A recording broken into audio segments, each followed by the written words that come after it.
What's interesting is that in this show, it's the Loki you know in a world you don't know. And he's stripped of all the things that are familiar. There's no Thor, there's no Odin, there's no Frigga, there's no Asgard, he doesn't even have his clothes or his magical powers. And so the question for me was, without those things, what remains? What makes Loki Loki? I've known about the breadth of Loki's identity since I was first cast as the character 10 years ago. I did back then I did a really deep dive into my own research and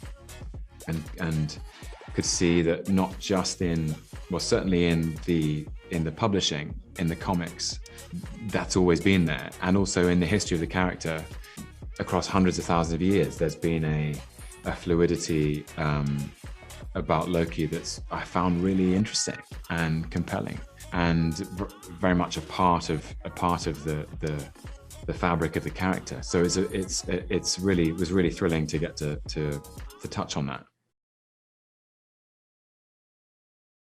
I wasn't so much like, I didn't have all the runs, I didn't have, I think maybe Marvel is I tell you what I did have though, actually, is I had a deck of cards. They're called Top Trumps in London, and you can get them for like motorbikes and racing cars and soccer players and stuff. And I had the Marvel superhero Top Trumps, and every hero and villain is listed according to their height, weight, intelligence, agility, and superpowers, and Thor and Loki were in the deck.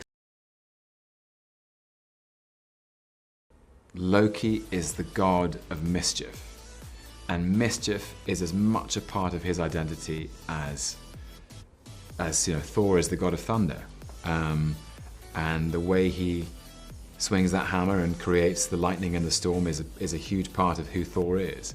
So mischief seemed to me to be a kind of guiding influence on the tone. And if you look up mischief in the dictionary, it says like abstract noun, inclination to playfulness. I thought, okay, so everything just has to be, it can be quite profound, it can be dramatic, but keep the strain of playfulness in there.